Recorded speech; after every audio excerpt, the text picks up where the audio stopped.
말씀드리는데 오늘은 이제 할 게 많아요. 할 게 많은데 이제 발작, 시저란 게 뭐냐? 아마 여러분들이 이제 의사를 하면 발작을 안 볼 사람은 없을 거예요. 아마 다 보게 될 텐데 굉장히 당황하는 의사를 당황시키는 그런 증상 중에 하나예요. 네? 여러분들 앞에 갑자기 어린애들이 시저를 해서 막 온다. 그러면 보호자는 굉장히 이리터블해요. 네?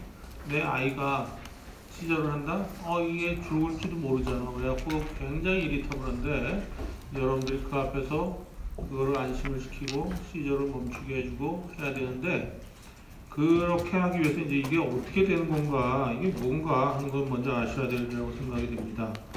우선 이제 발작, 시저라는 거는 여기 보다시피 뇌신경세포의 이러한 우리 뇌가 있으면 뇌신경세포의 갑작스럽고 조절할 수 있는 과방전, 이 뇌파 검사한 거를 보면 이와 같이 작은 뇌파가 이렇게 지나가고 있어요. 이게 정상적인 뇌파예요. 하지만 갑자기 뇌신경세포가 과방전을 하면서 이거에 한 10배 이상 크게 뇌 웨이브가 훨씬 커지고 있어요. 이런 과방전 현상에 의해서 생기는 것이 발작이다. 이런 상황이 오면 운동장애가 오고 감각의 이상이 오고 인지장애 등 및 행동 이상 등이 나타나는 그런 간헐적인 신경계 장애를 뜻한다. 우리가 보통 CVA다 이런 또 어떤 치매다 그러면 한 번 오면 그걸로 끝인데 증상이 좋아지지 않죠. 하지만 발작은 할 때는 굉장히 무서워 보이지만 시간이 한두 시간 지나면 다시 정상으로 돌아올 수 있는 그런 상황이 되겠습니다.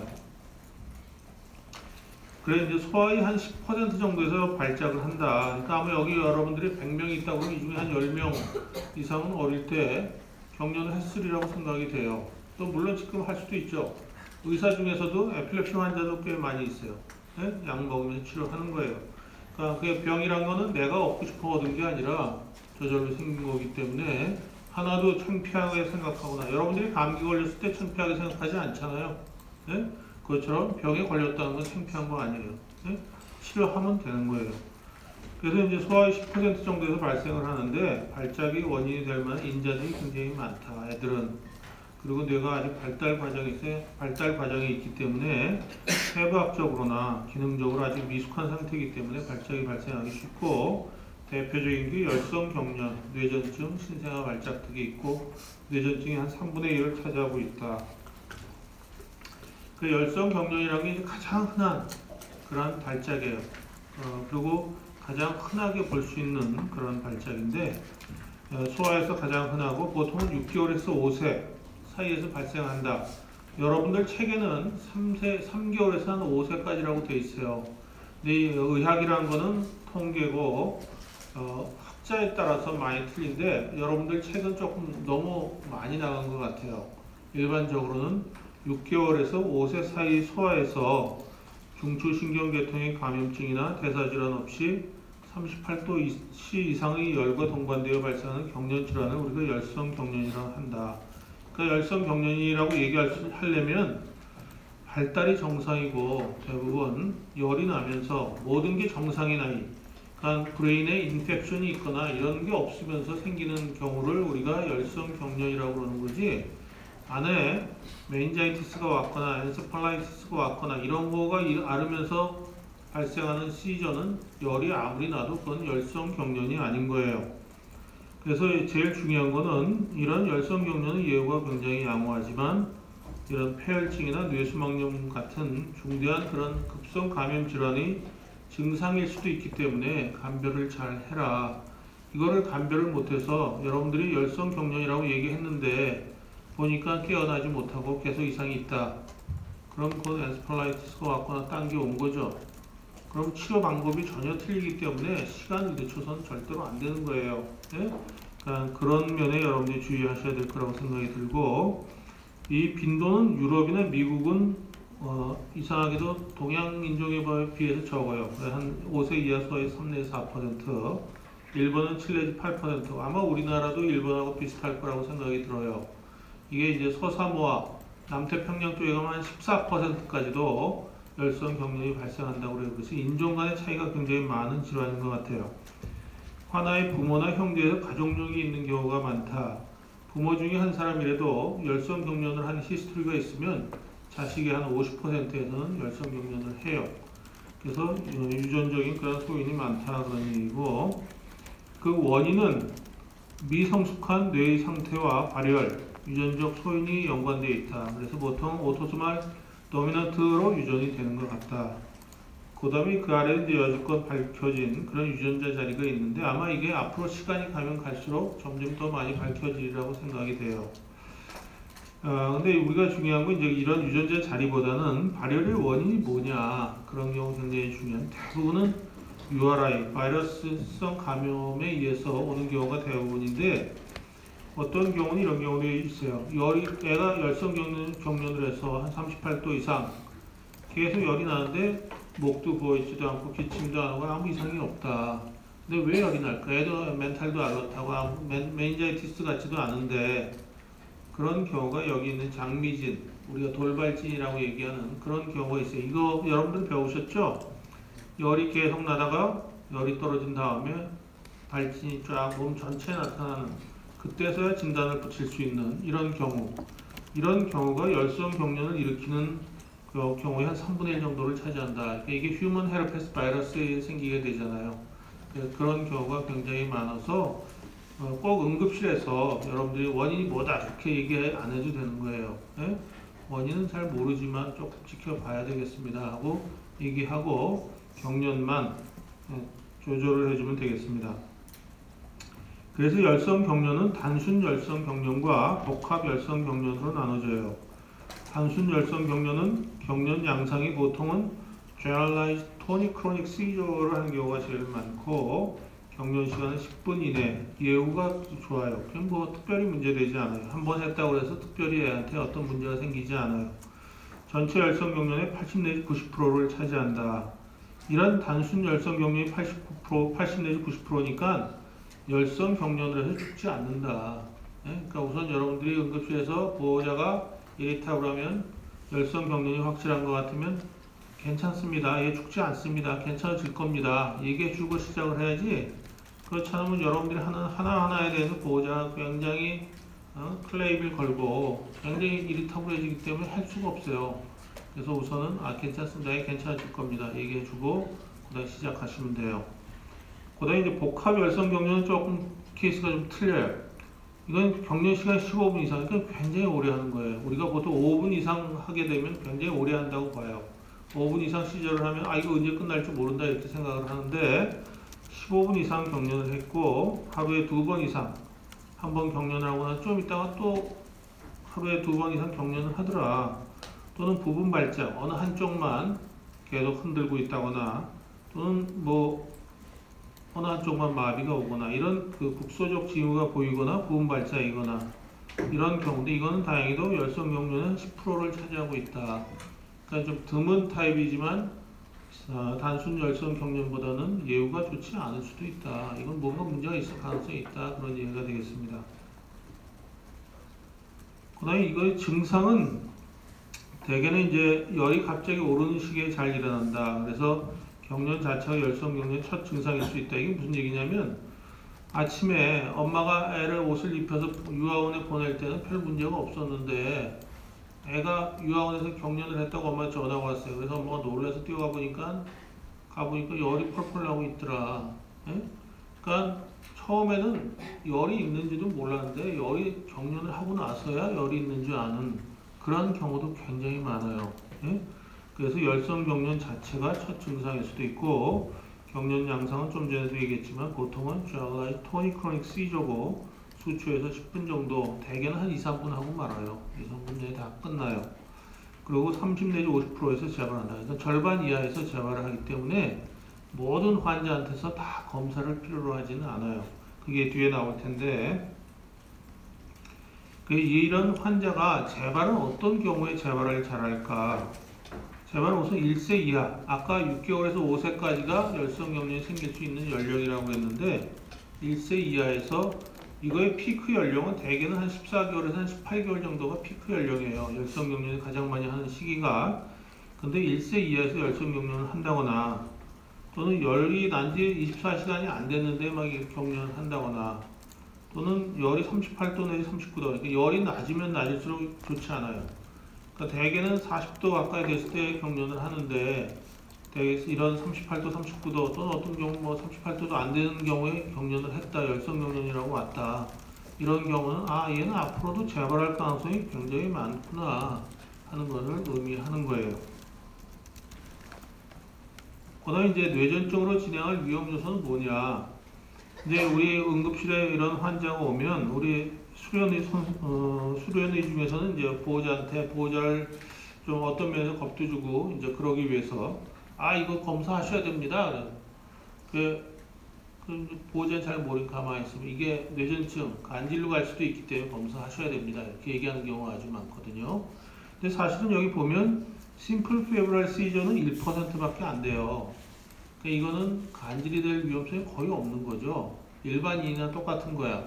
다만 뉴로 디벨롭먼털 어브너멀리티, 그러니까 얘가 CP가 있다거나 또는 발달이 아주 늦다거나 이런 애들은 한 3분의 1에서 에필lep시 환자가 된다. 또 컴플렉스 페브랄 시저인데 한쪽 손만 계속 흔들고 있었던 거는 포칼 시저를 했다고 이런 애들도 한 3분의 1에서는 에필lep시 환자가 될 수 있다. 또 에필lep시의 패밀리 히스토리, 열성 경련의 패밀리 히스토리가 아니라 에필lep시의 패밀리 히스토리가 있는 경우에는 한 18%에서 이런 에필lep시 환자가 될 수도 있다 하는 것을, 그래서 이제 정상이 아닌 애들일 경우에 열성 경련이라고 한다면 그거로 왔다면 이건 에필lep시가 될 가능성이 있구나 하는 것을 알아두셔야 되겠습니다. 이제 검사를 해야 되는데 어떤 검사를 할 거냐. 아까 처음 온 애들은 이제 검사를 잘 안 한다고 그랬는데 일반적으로 6개월 이하의 영아의 열성 경련은 반드시 스파인al 태핑을 해라. 네? 그 이유는 이거 잘 모른단 말이죠. 여기 보면 뇌수막염을 앓는 어른이 15%가 경련을 하는데 그 중에 3분의 1은 뇌수막염, 뇌수막 자극 증상 같은 그런 징후 없이도 또 열이 진행되거나 그런 징후 없이 열이 진행되거나 열성 경련으로 나타날 수 있기 때문에 이런 어린 애들의 경우에는 꼭 스파인al 태핑을 해라. 그 다음에 12개월 이하에서는 가능하면 태핑을 하도록 노력을 해라. 보호자 설득해서, 물론 애가 멘탈이 알러트하고 보호자한테, 그러니까 여러분들이 꼭 물어보셔야 될 거는 애가 깨어났을 때 저는 이제 그걸 꼭 물어봐요. 얘가 평소랑 어떻게 틀린 데가 있나요? 딱 물어봤는데 평소보다 자꾸 자려고 그러고 애가 좋지 않은 것 같아. 그럼 이거 뭐가 무슨 문제가 있구나. 그럼 반드시 검사하시는 거고, 깨어났는데 애가 어때요? 보통 때하고 뭐 틀린 게 하나도 없는데요. 그럼 이거 괜찮구나. 진짜 열성 경련일 가능성이 많겠구나. 그래서 두고 볼 수 있어요. 하지만 하여튼 6개월 이하에서는 가능하면 스파인al 태핑을 해라. 만약에 5개월짜리 애가 열성 경련이라고 왔다. 여러분들 최 3개월 이상의 열성 경련이라고 했으니까 이거 열성 경련 아니야? 뭐 그래서 그냥 두고 볼 게 아니라 그런 애들은 가능하면 스파인al 태핑해서 이상이 없다는 걸 확인해야 된다. 그런 얘기예요.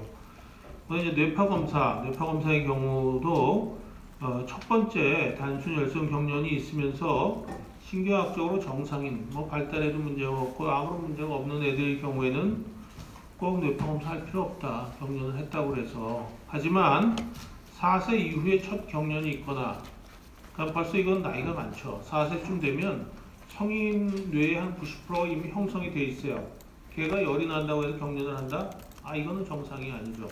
보통은 3세 이후에 열성 경련을 처음 하는 경우는 열성 경련 전체 한 6%밖에 되지 않아요. 아주 드문 그런 케이스이기 때문에 4세 이상 된 애가 열성 경련이라고 왔다?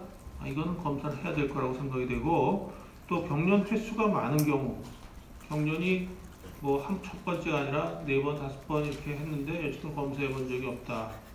그럼 한번 해보시는 게 좋을 것 같습니다. 그래서 검사를 하는 게 좋겠고, 또 아까 얘기했듯이 복합 열성 경련 또는 애가 경련적 비정상적인 신경학적 징후가 있는 경우, 그런 경우는 뇌파 검사를 시행을 하고, 그런 경우는 MRI도 찍어보는 것이 좋겠다. 그런 얘기가 되겠습니다. 그러니까 이거는 어떻게 치료하냐?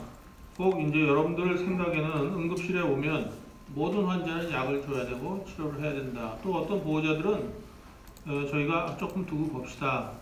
집에 와서 조금 두고 보시고 다음에 언제 오십시오 그러면 돈 안 내고 가려고 그러는 사람도 있어요. 아, 네가 해준 게 뭐 있냐? 약도 안 줬는데 뭐 그냥 가도 되는 거 아니냐? 이렇게 하는 사람들도 있어요. 예? 하지만 의사가 꼭 약을 줘야만 치료하는 건 아니죠. 예? 잘 관찰하고 어떤 얘한테 가르쳐주고 어떤 식으로 잘 보셔야 됩니다. 다음에 어떤 이상이 있으면 다시 오셔야 됩니다. 하는 거 얘기해 주는 것도 의사 아니면 할 수 있는 사람이 없기 때문에 그것도 의사가 치료하고 있는 거예요. 예?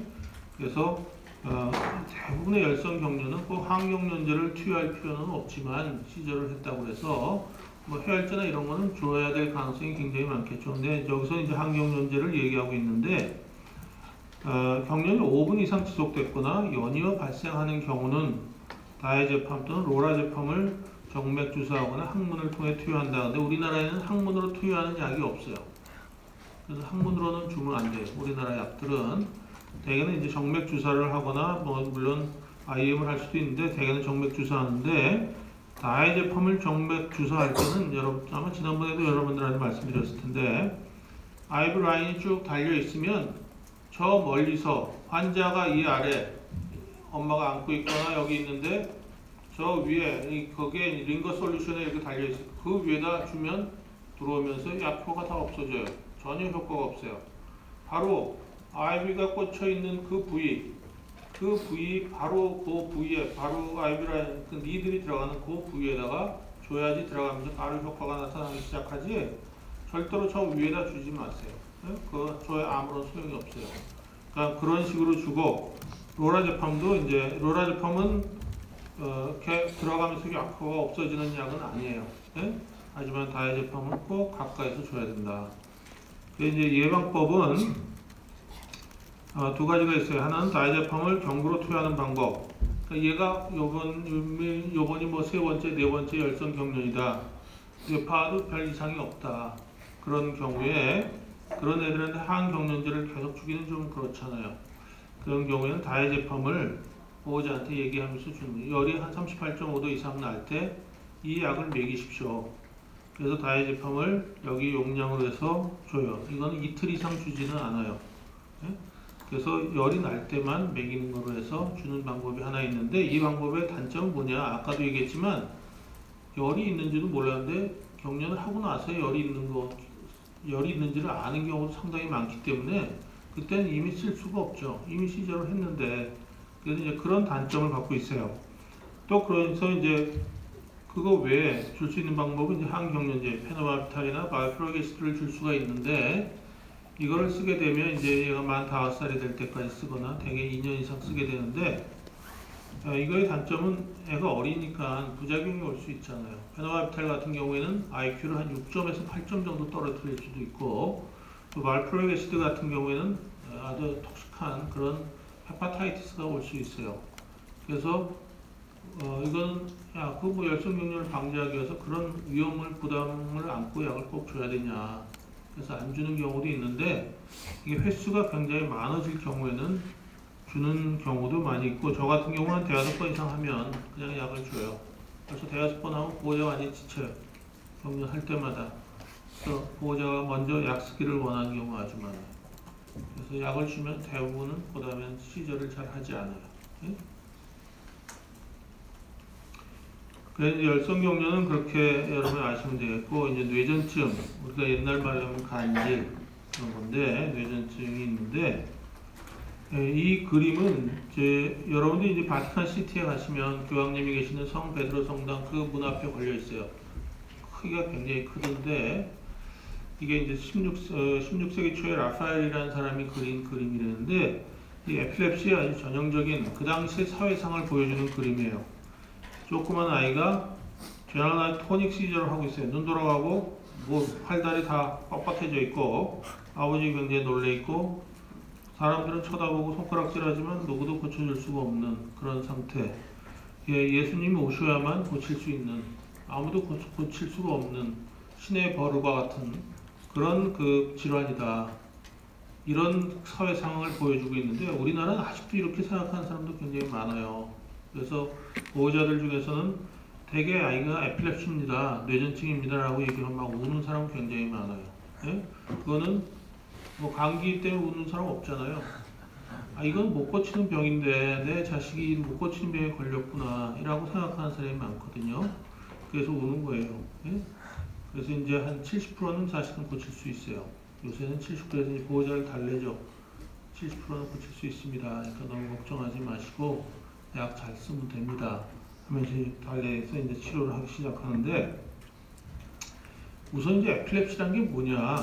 에필랩시란 거는 발작이 반복해서 나타나는 만성적인 뇌질환, 적어도 24시간 이상의 간격으로 2번 이상의 비유발 발작. 비유발 발작이란 건 뭐 괴를 때리거나 또는 뭐 머리를 다쳤거나 머리 안에 뭐가 시부애가 생긴 이런 게 아니라 저절로 그냥 애가 잘 지내다가 갑자기 시절을 하더라. 이런 게 2번 이상 있었거나 또는 한 번만 생겼다 할지라도 10년간 재발할 확률이 60% 이상 되는 경우. 10년간 확률이 60% 이상 되는지 어떻게 알아요? 이게 무슨 얘기냐면 뇌파 검사했더니 뇌파에서 명확히 이상이 있더라. 아, 그럼 이건 재발할 가능성이 많겠다. 그런 경우는 에필랩시라고 얘기할 수 있어요. 또 뇌전증 증후군의 진단을 받은 경우, 뭐 인판타일 스파즘 또는 레녹스 게스토 신드롬 등등 그런 어떤 증후군으로서 진단을 받은 경우는 에필랩시라고 얘기할 수 있다. 그래서 이런 경우를 우리가 에필랩시라고 정의하는데, 우리나라의 환자 수나 이런 걸 보면 전 인구 한 0.1%가 에필랩시 환자예요. 따라서 우리나라에는 한 25만 내지 50만 명의 환자가 있을 것이다. 하지만 치료받고 있는 환자는 2013년 복지부 통계에 의하면 13만 6천 명 정도가 치료받고 있다. 그러니까 우리가 생각하는 환자의 절반 이하가 치료받고 있다. 나머지는 치료를 전혀 안 하고 있거나, 그러니까 방치되고 있거나 또는 한약방, 한의사한테 다니고 있거나 이런 식으로 치료하고 있다. 그런 얘기가 되겠습니다. 그래서 일생 동안 이제 뇌전증 환자가 될 확률은 3%다. 3%. 여기 이제 여러분들 100명 있으면 이 중에 3명, 나를 포함 3명 이상은 앞으로 에필랩시 환자가 될 것이다. 그런 얘기예요. 여러분들이 나는 멀쩡한데 내가 왜 에필랩시 환자가 돼? 하지만 여러분들도 다칠 수도 있고 또 머리 안에 뭐가 생길 수도 있잖아요. 그건 누구도 장담할 수 없잖아요. 예? 따라서 3% 정도는 앞으로 에필랩시 환자가 될 것이다. 그래서 아까 내가 얘기했잖아. 의사 중에서도 에필랩시 환자 많다고. 예? 그 약 먹는 사람 많아요. 그래서 굉장히 피곤하면 시저하는 경우가 간혹 있어요. 예? 의사 중에서. 물론 그렇게 하면 참 환자를 보긴 참 어렵다고 생각이 되지만, 그 뭐 아까도 얘기했지만 자기가 얻고 싶어 얻은 병도 아니고 치료하면서 자기 치료하면서 남 치료하면 되는 거죠. 그래서 우리나라에는 대개 2만 5천 명 내지 3만 5천 명의 환자가 1년에 생기고 있다. 이거 굉장히 많잖아요. 굉장히 많은 환자가 1년에 생기고 있고 75% 정도가 소아청소년기에 생긴다. 따라서 저희 소아신경을 하는 사람은 에필랩시라는 건 소아과 질환이다 이렇게 생각하고 있어요. 대부분이 소아에 생기니까. 소아 뇌전증의 특징은 뭐냐? 소아에는 발달해가는 과정이 있기 때문에 조절 기능이 미숙하고 사소한 유발 원인에 의해서도 발작이 쉽게 발생한다. 애들은 발작이 쉽게 발생할 수 있다. 또 연령에 따라서 발작의 형태와 원인이 다르다. 이게 이제 성인의 경우에는 대부분 뭐 우리 이제 심플 파셜 시저, 자가시 이런 식으로 여지껏 나눠왔는데 대개는 거기에 해당이 되는데, 애들은 그거 말고도 많아요. 그래서 여기 이제 양성 롤란드 뇌전증이라는 거는 한 2살에서 14살, 그러니까 사춘기 이후에는 없어져요. 비나인이라고 우리가 보통 얘기하는, 양성이라는 건 없어진다는, 좋은 기호가 좋다 이런 얘기인데, 이거는 이제 졸기 시작하면 나타나. 졸기 시작하면 애가 평소에 뇌파를 깨어있는 상태에서 뇌파를 찌면 정상이에요. 근데 애가 졸기 시작하면 뇌파가 확 바뀌어갖고 센트럴 템포럴 에어리에서 스파이크 웨이브가 그냥 쫙 나와요. 네? 그래서 이런 애들은 잘 때만 경련을 해요. 그래서 어떤 의사들은 이거 뭐 좋아질 건데 왜 치료를 하냐, 치료하지 말자는 의사도 있고 치료하자는 의사도 있는데, 뭐 어떤 것도 다 틀린 건 아니에요. 근데 저는 치료해요. 그 이유가 벌써 2번, 3번 경련을 하면 굉장히 무섭잖아요. 그리고 애한테 별로 좋고는 좋지는 않을 거라고 저는 생각이 되는데, 미국 그 뇌전증 학회에서 이거 설문조사를 했더니 의사의 3분의 1은 치료하지 말자는 사람이었고 3분의 2는 치료해야 된다는 사람이었고, 의사한테 저는 치료하고 있습니다. 또 결심 발작이라는 건 이제 뒤 동영상에도 나올 텐데, 결심 발작이 이렇게 멍청해지는 거예요. 갑자기 애가 잠깐 5초, 10초 정도 멍청했다가 다시 하던 행동을 다시 할 수 있어요. 또 영화 연출이란 건 이제 우리 그 지난번에 모로 리플렉스처럼 애가 깜짝깜짝 놀라는 할머니가 업고 있으면 계속 깜짝깜짝 놀라니까 그냥 계속 헤딩을 해요. 헤딩을 하고 그다음에 막 울어. 그래서 할머니가 얘는 왜 자꾸 이렇게 울면서 깜짝깜짝 놀라는지 모르겠다고 그래서 오는 경우도 있어요. 그래서 그런 발작의 형태의 원인이 굉장히 다양하다. 소아의 경우에는. 그 다음에 연령에 따라 약제의 부작용도 틀리다. 아까 이제 그 발프로게스트라는 거에 헤파타이티스가 올 수 있다고 그러는데 그게 2세 이하에서는 한 2,300명에 1명 정도 올 수 있어요. 근데 나이가 많이 들면 그런 부작용이 거의 생기지 않아요. 따라서 부작용도 나이에 따라 많이 틀린 것 같고, 그 다음에 이 소아내전증의 좋은 점은 20, 30%는 약에 대해서 잘 반응하지 않지만 70% 이상은 하여튼 나을 수 있다 하는 그런 좋은 면을 가지고 있습니다. 그 원인을 잘 모르는 경우가 75%, 아는 경우가 25%. 이 중에서 이제 모르는 것 중 20% 정도는 유전적 원인에 의해서 생긴다 이렇게 보고 있는데, 우리가 이제 여기서 원인을 안다는 거는 여기 튜머 또는 어떤 CVA가 왔다거나 선천적으로 혈관에 문제가 있거나 또는 유대가 이와 같이 잘못 생겼거나 다치거나 이런 경우를 얘기하는데, 우리가 이제 다른 외과적 질환, 만약에 배가 아프다, 그냥 맹장염이다, 그럼 원인을 알면 그거를 다 떼어내서 치료할 수 있는데 그 원인을 모르면 치료 못 하잖아요. 근데 이 뇌전증은 전혀 틀려요. 보호자들이 우리 애의 원인이 뭡니까? 그렇게 물어보는 사람 굉장히 대부분은 다 물어봐요. 시저에서 에필랩시라고 원인이 뭐죠? 원인 잘 모르겠습니다. 그런 경우가 대부분이에요. 근데 이거는 원인을 알면 아주 곤란하죠. 만약에 원인을 알아서 이와 같이 뭐 튜머가 생겼고 이러면 뇌를 어떻게 해줄 거야? 고칠 수가 있나요? 고치면 정상화되나? 그런 거 아니잖아. 네?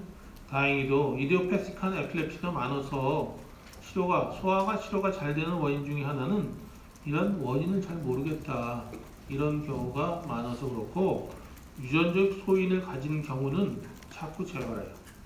우리가 치료를 3년 이상 치료하고 뭐 계속 괜찮은데 약만 끊으면 다시 재발하는 경우가 아주 많아요. 그런 경우는 이거 유전적 소인이 있을 가능성이 많다 이렇게 보고 있고, 우리가 유전자를 다 검사를 못하는 이유 중에 하나는 우리 인간은 전 뭐 잘 모르지만 한 5만 개 가까운 유전자를 갖고 있다고 그러는데 에필랩시에 관여되는 이 유전자 한 300개 이상 된다고 현재까지 알려져 있어요. 그러니까 그거를 다 검사할 수가 없는 거예요. 따라서 우리가 알고는 있지만 유전적인 소인이 굉장히 중요하다는 걸 알고 있지만 그걸 다 검사는 현재는 못하는 그런 실정입니다.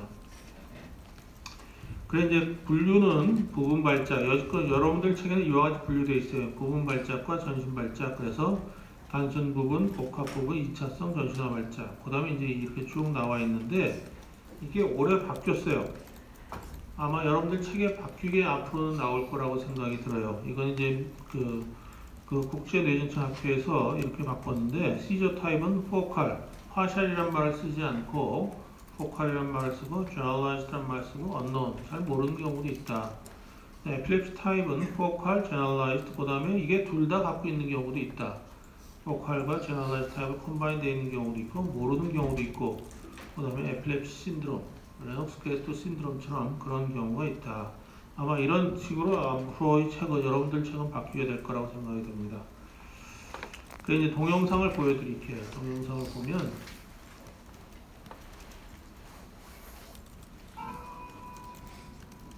이제 에필랩시 시저하는 양상을 보여줘요.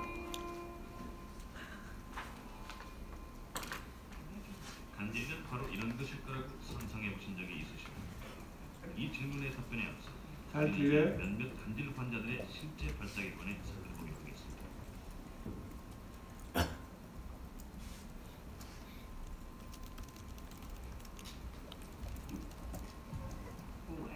간질의 모든 발작은 대뇌의 정상적인 활동이 장애를 일으킬 때 생기는 것이 하겠습니다.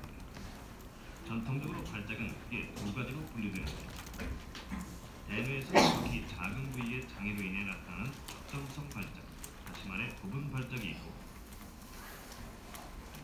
대뇌 전체 장애로 발생되는 전신 발작이 있습니다. 우선 대뇌 활동의 부분적인 장애로 인한 특정성 발작, 즉 부분 발작에 대해 살펴보기로 하겠습니다.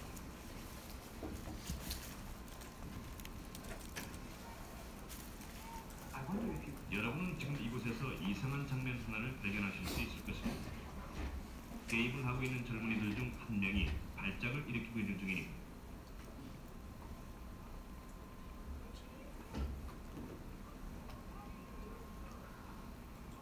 여기 얼굴을 실룩실룩하게 서 있는 거예요.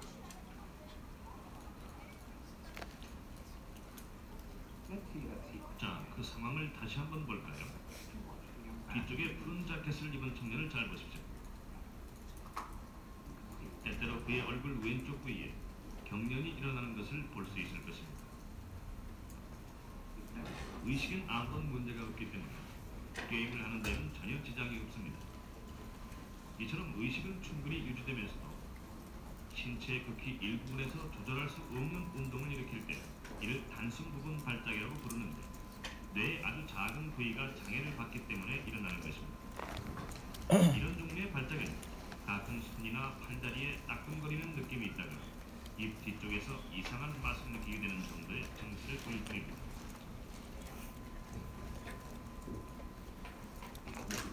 초점성 발작의 다른 한 종류는 측두엽의 장애로 인해 발생하는 복합 부분 발작입니다.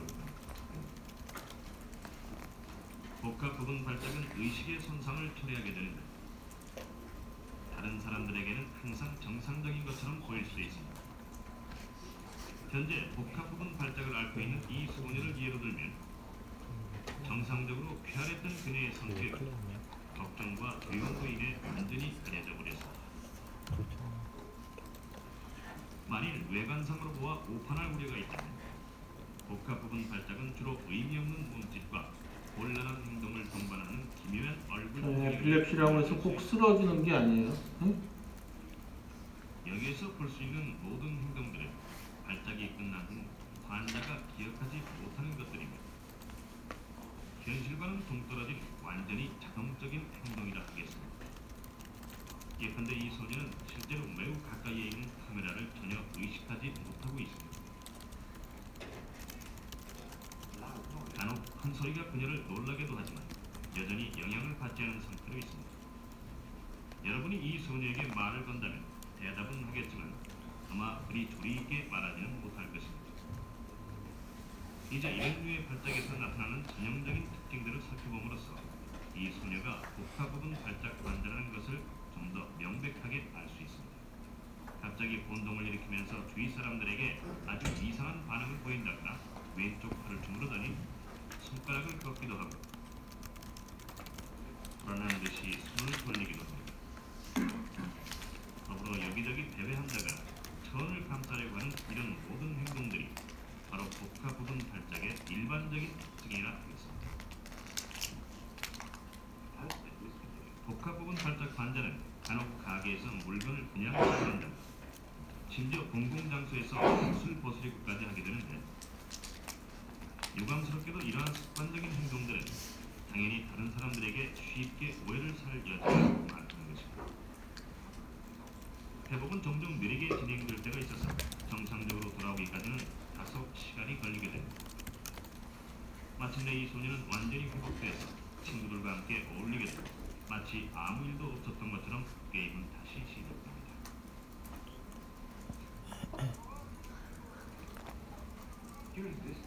게임 도중에 또 다른 젊은 여성이 앞을 가로질러 갑자기 놀이장 밖으로 나가고 있습니다.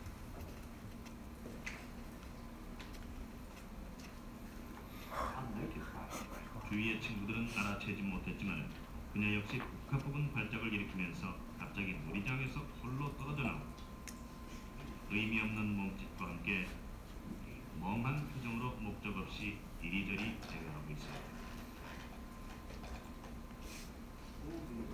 이런 특이한 행동 패턴들은 단지 뇌 특두엽의 일시적인 장애에 의한 것인데 발작 시의 상황을 기억하지 못하는 것과 자동증 등이 바로 복합 부분 발작의 전형적인 예라고 하겠습니다. 그러나 지금 이 여성의 경우는 비교적 회복이 빨리 진행되고 있습니다.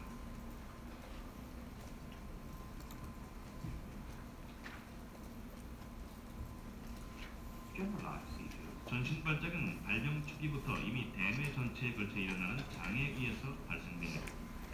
그러나 어떤 발작들은 그 시간이 너무 짧아서 특히 학교 수업 시에 발생될 경우라면 몇 년 동안이나 눈에 띄지 않고 지나가기도 합니다.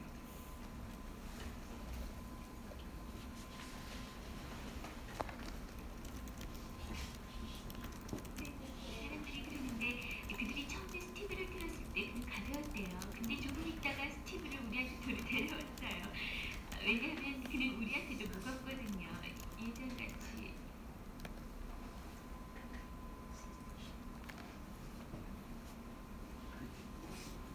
네, 뭐라고요? 좁은 발작과 달리 단순 소발작은 극히 짧은 시간 내에 이루어지며 이게 결심 발작 앱슨 시즈예요. 것이 보통입니다. 우리가 방금 보았던 두 번의 의식결의 상태 중 첫 번째 것은 아주 미미한 정도여서 발견해내기가 무척이나 어렵습니다. 자, 그 장면을 다시 보시죠. 이거는 진단이 안 돼서 1, 2년 후에나 알리는 경우도 굉장히 많아요. 예? 이거의 그 뇌파는 3헬스 스파이크 앤 웨이브라고 여러분들 아까 제일 처음에 보여준 뇌파 있죠? 그게 바로 이런 앱선스죠.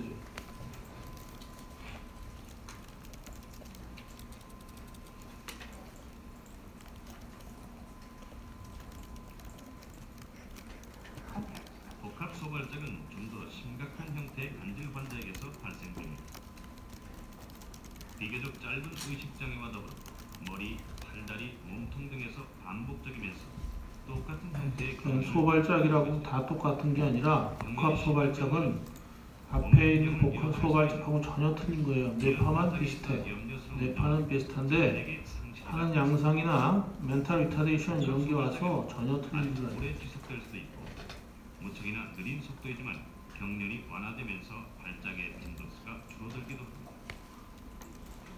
이 청년은 복합 소발작의 또 다른 면을 보여주고 있습니다.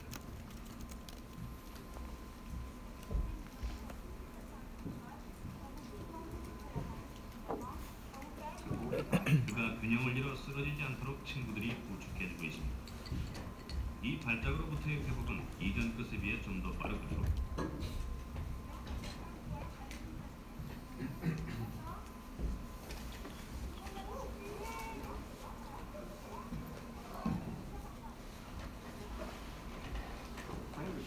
발작의 유일한 특징이 반복적이면서도 규칙적인 경련일 때 우리는 이를 근간대성 발작이라고 부릅니다.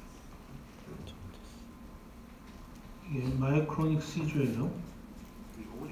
특히 잠을 자고 있을 때 누구나 가끔씩 이런 류의 근간대성 경련을 경험할 수도 있습니다만 여기서 보는 것처럼 심한 정도는 아닙니다. 가령 여러분이 음식 그릇을 옮기는 중이거나 끓는 냄비를 집어드는 순간 이런 심각한 근간대성 발작을 일으켰다면 과연 무슨 일이 일어났을지 상상이 되십니까? 주로 아침에 깼을 때 많이 생겨요. 일련의 경련, 의식이 자고 나서. 선덕되어지면서 몇 시간 동안 지속될 수도 있습니다. 전신 발작의 특징은 종종 순간적으로 나타나는 급속한 발작이라 하겠습니다. 당직성 발작은 갑작스럽게 신체의 모든 근육이 굳어져 버리고 아무런 경고 없이 발생됩니다. 제너럴 토닉 시주.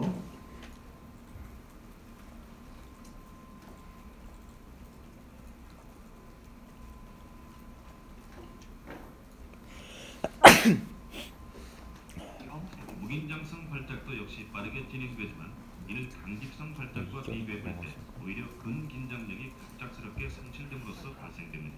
에토닉 시주.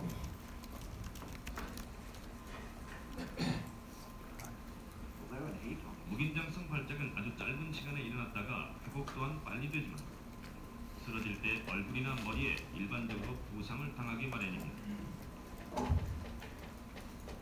무긴장성 발작의 또 다른 사례를 보면 여기서도 근육의 긴장력을 완전히 상실한 채 쓰러지는 것을 확연히 볼 수 있습니다. 보호 헬멧을 쓴 사람을 주목해 주십시오.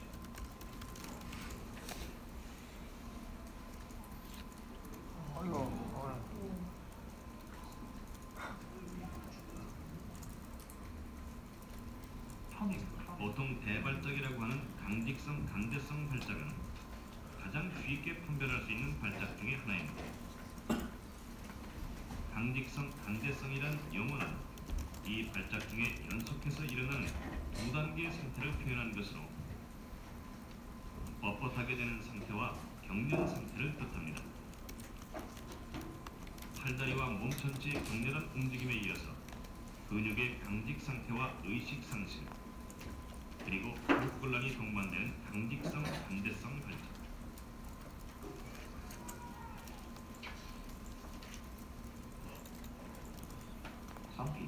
이 발작은 일부 사람들의 경우 취침 중에만 일어나게 됩니다. 아까 얘기한 비나인 롤랜드 에필lep시, 9살에서 14살 정도 아이들이 잘 때만 나타나는 그런 경련. 이제 여기까지 이런 식으로 아테네 에필lep시가 나타날 수 있는데, 아까 여러분들이 본 중에 이제 심플 파샬 또는 심플 포칼 시저, 거기 보면 얼굴만 실룩실룩하는 거로 끝나는 거냐, 그게 아니라 그 중에서는 우리가 잭소니안 시저라는 게 있어요. 잭소니안 마취라고 얘기하는데, 처음에 손이 좀 손이 이상한데, 손이 쩌릿쩌릿한데, 그러다가 이상한데, 그러다가 손 전체가 이쪽이 마비 오는 것 같은데, 그러다가 몸 전체 이상, 한쪽 반쪽이 이상이 오면서 그 다음에 쓰러질 수 있어요. 그 다음에 좌우가 토니크런 시저 할 수 있어. 네? 이런 거로 우리가 이제 잭소니안 시저 또는 잭소니안 마취라고 얘기하는데, 이거는 심플 포칼 시저에서 시작이 되는 거예요. 네? 프라이머리 모터 코텍스라는 데부터 시작이 되는데, 그러한 것도 심플 파셜 시저, 심플 포칼 시저가 되겠어요. 그 다음에 이제 인판타일 스파즘, 여기에 이제 동영상은 없는데, 이거 인판타일 스파즘은 대개 4 내지 8개월 정도의 아이들에서 많이 나타나고, 이와 같이 모럴 필락스가 나타나는 것처럼 아까도 얘기했지만 깜짝깜짝 놀라는 형태로 한 번 하면 여러 차례를 해요. 그리고 이게 통증이 많이 온다고 그래요. 그래서 하고 나면 굉장히 울어요. 대개는 잠들 무렵이나 잠에서 깰 때 많이 하는데, 이거 이제 인지장애가 오는 게 가장 큰 문제인데, 이건 특징적인 뇌파를 보여요. 여기 보시면 이건 정상적인 뇌파예요. 정상적으로 이와 같이 쭉 일정하게 나가는. 근데 이와 같이 이게 도대체 뭐냐? 이게 뇌파가 왜 이래? 이런 식으로 힙스 아리스미아라고 얘기하는데, 힙스라는 거는 언덕이고 아리스미아는 일정하지 않은 걸 얘기하죠. 그래서 뇌파가 이게 도대체 뭐냐? 그래서 굉장히 큰 웨이브가 나타나면서 중간중간 스파이크 웨이브가 섞여 있는 이렇게 나타나거나, 또는 이와 같이 이거는 버스트 서프레션 패턴이라고 해서 쫙 전체가 다 스파이크 웨이브를 보였다가 또 쉬었다가 또 나타났다, 이런 형태로 우리가 힙스 아리스미아라고 얘기하고, 뇌파에서 이런 양상을 보이고 애가 그런 깜짝깜짝 놀라는 형태의 그런 스파즘을 보이는 경우를 우리가 인판타일 스파즘이라고 얘기합니다. 여기에는 대개 이제 잠재성 원인을 잘 모르는 경우가 10 내지 20%. 이 애들은 예후가 좋아요. 정상적으로 치료만 해주면 정상적으로 성장할 수 있어요. 근데 심토마틱 타입, 머리 안에 어떤 이상이 있으면서 오는 애들은 대개 80-90%가 정신지체가 온다. 이건 참 진단하고 나서도 참 어떻게 해줄 수가 없는, 시저는 멈춰줄 수가 있는데, 물론 난치성 뇌전증 중에 하나지만 시저도 멈추기 그렇게 쉽진 않지만 대신 멈출 수 있어요. 하지만 멘탈 리타데이션이 심하게 와서 문제가 된다. 되게 발작은 이내 3-4가 지나면 없어지지만 다른 형태의 경련이 나타날 수 있다. 그래서 이제 ACTH 또는 스테로이드 또는 비가바트린 이런 약들을 쓰는데, 우리나라에는 ACTH가 없어요. 그래서 스테로이드를 쓰거나 비가바트린이라는 약을 제일 먼저 쓰게 되는데, ACTH 제가 옛날에 2012년부터 14년까지 소아신경학회 회장을 했는데, 이때 이 약을 한번 들여와 보자. 그래서 미국에다 문의를 했어요. 그래서 미국 의사한테 대개 실험 2주 정도 이 약을 쓰는데, 그 약값이 어느 정도 되냐 그랬더니 2주 동안 쓰는 약값만 한 7만 불 정도 된다. 네? 우리나라 돈은 한 8천만 원쯤 되잖아요. 그래서 그럼 우리나라는 도저히 안 되겠다 이거. 들어오기를 포기한 적이 있는데, 그게 사실은 초이스예요. 초이스인데 우리나라는 약이 없어요. 그래서 스테로이드나 비가바트린이라는 약을 쓰거나, 이거로 잘 안 되면 케톤 식이요법을 하거나 수술적 치료를 할 수도 있다. 그 진단은 뭐 여러분들이 제일 중요한 게 이제 병력, 내 앞에 와서 의사 앞에 와서 시술을 하는 경우는 없으니까 여러분들이 자세히 잘 물어보셔야 되고, 또 어떤 문제가 있나 잘 보시고 진찰하시고, 뇌파 검사가 100% 그럼 이상 있는 애들은 다 100% 나오느냐? 아니다. 40%, 10명 뇌파 찍으면 6명은 이상이 있지만 4명은 정상으로 나온다. 시절을 해도. 그러니까 절대로 검사에 매달리지 마라. 제일 중요한 건 보는 사람, 목격자가 제일 중요한 거예요. 그러니까 이제 뇌파 속에는 이상이 없지만 같은 모의 발작을 계속 한다고 그러면 이건 에필lep시를 진단할 수 있어요. 그러니까 어떤 아이들은 3년 이상 치료를 해도 뇌파가 계속 정상인 애들도 꽤 있어요. 하지만 시전을 하거든요. 그런 경우 에필lep시라고 진단해서 치료한다. 그 외에 이제 뭐 MRI, 다른 검사보다 MRI가 가장 중요하다. 그래서 치료는 아까 얘기했듯이 약물 치료를 우선적으로 하는 거예요. 무조건 약물 치료하는 거예요. 어떤 경련이든 간에 약물 치료하고, 약물 치료가 잘 안 되는 경우, 우리가 여기서 난치성 뇌전증이라는 거는 약물을 최소한 2가지 이상 그 적정한 용량을 다 썼는데도 경련이 멈추지 않는다. 그럼 난치성이라고 얘기해요. 그런 경우에는 케톤 식이요법, 외과적 치료 및 이런 다른 거를 시도하는 거지, 처음에 보호자들 중에서는 수술하면 안 돼요 이렇게 얘기하는 사람들 꽤 많아요. 예? 근데 수술은 난치성 뇌전증, 약으로는 치료가 잘 안 되겠다. 그런 사람에 한해서 수술을 생각하고 케톤 식이요법을 하는 거예요. 그 약물은 이와 같이 굉장히 많아요. 아직도 페노바르비탈이라는 약은 1912년, 100년이 넘었는데 아직도 쓰고 있어요. 그래서 약물 치료의 원칙은 발작형에 따라 가장 효과가 있고 부작용이 적은 약을 선택을 해서 한 가지 약서부터 해서 대개는 일주일 정도 간격으로 약을 천천히 계속 올려요. 그 약을 바꿀 때도 그런 식으로 하고, 조절되고 나서도 최소한 2년 이상, 저는 보통 3년 이상을 약을 써요. 그래서 3년 이상 저는 경련을 안 하고 뇌파가 정상이다 그럴 때까지 약을 쓰고, 감량할 때도 서서히 감량을 해라. 그래, 앞으로의 치료는 이제 현재 뭐 벌써 시행을 하고 있는데, 어떤 머릿속의 정보를 이식한다거나 또는 AI, 애들 쪼꼬맹이가 경련하면 잘 모르고 지나갈 경우가 아주 많아서 거의 그 스마트워치 같은 걸 채워놓으면 거기서 워치가 걔의 맥박수라든가 산소 포화도라든가 이런 걸 다 체크해서 주기 때문에 얘가 시저를 했구나 하는 걸 알 수 있어요. 그런 거를 통해서 우리가 치료를 하게 된다. 앞으로는 그 유전자에 문제가 있으면 유전자 치료를 하고, 또 줄기세포, 그 워낙 생기는 신경계통을 워낙 줄기세포로 치료하고, 사람에 따라서 맞는 약을 만들어서 양리유전학 약을 투여해보자, 그런 얘기예요. 이제 마지막 신생아 발작인데, 신생아 발작은 뭐 한 1% 정도에서 생기게 되는데, 이건 다 증상성이에요. 신생아에서 경련을 한다 그러면, 아까는 일반적인 에필lep시는 이디오패식이 많았지만 애들은 이디오패식이 거의 없어요. 다 뭔가 문제가 있는 거야. 예? 그렇게 생각하고 치료하는 거예요. 다 증상성이고, 우리가 이런 신생아에서 생기는 시저를 여러 차례 했다고 해서 에필lep시라고 그러지 않아요. 신생아는 다른 범주예요. 우리가 일반 애들이랑 전혀 틀린 범주야. 그래서 신생아는 신생아 경련이 따로 있는 거예요. 얘들은 아직 신경계통이 다 완성이 안 돼서 시저를 그렇게 오래 하지도 못해요. 또 저항하지 토닉, 크로닉 시저 이런 거 잘 못해요. 네? 그런 시저 잘 못하고, 그래서 가장 흔한 원인은 뭐냐? 저산소 허혈 뇌증이다. 그러니까 산소가 안 가서 오는 경우가 3분의 2 이상을 차지하고 있다. 아마 여기 있는 사람들도 얘가 갑자기 CP가 됐다, 또는 그러면 이거 산부인과 의사가 잘못한 거 아닌가? 아마 대부분 이렇게 생각하지 않아요? 근데 그런 경우는 CP 환자의 8%밖에 안 돼요. 대부분은 엄마 뱃속에서부터 문제가 있었던 거야. 네? 엄마 뱃속에서 문제가 있었던 건데, 그러니까 그때 물론 나올 때 문제가 되는 경우도 있지만 그런 경우는 아주 드물고, 여기서 얘기하는 하이폭시 이스케믹 엔세팔로패시는 대부분 엄마 뱃속에서부터 문제가 있는 경우가 대부분 3분의 1을 차지한다. 그다음에 제일 흔한 게 뭐냐? 비정형 발작, 서들 시저라고 해서 잘 몰라요. 이거 잘 모르고 지나간 경우가 아주 많아요. 그러니까 애가 아까도 얘기했지만 저항의 토닉 크로닉 시저를 하는 게 아니라 호흡처럼 갑자기 호흡이 멎어요.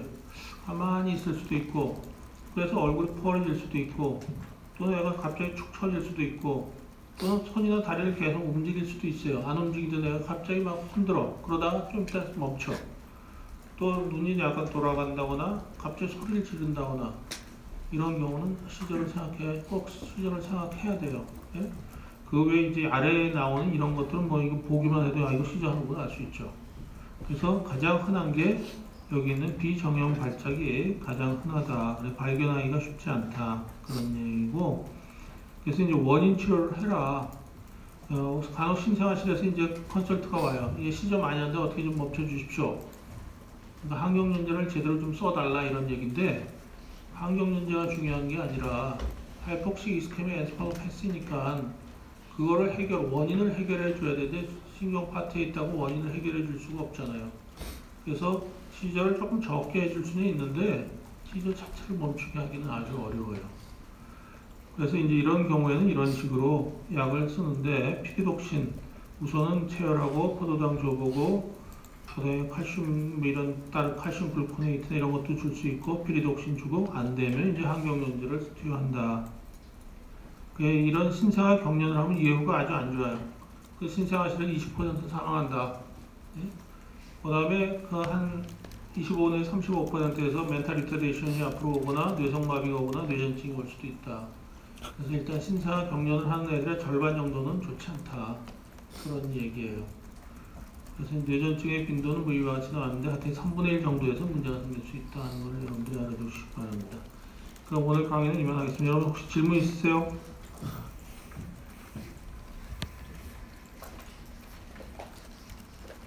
좀 우울한가? 어? 이런 환자를 여러분들이 앞으로 물론 뭐 다는 아니겠지만 치료할 거예요. 네? 치료할 수 있어요. 그러니까 서신경 파트라는 파트는 굉장히 좀 일반 사람들이 좀 어려워하는 그런 파트 중에 하나지만 절대로 어렵지 않아요. 절대로 어렵지 않고 또 보람이 다른 파트에 비해서 보람이 훨씬 많은 그런 파트 중에 하나예요. 여러분들이 열심히 해서 제 파트로 앞으로 온다면 같이 만나서 물론 여러분이 오려면 언제 올 수 있나? 몇 년도에 올 수 있나? 어? 여러분들 몇 년도에 졸업해요? 언제? 20년?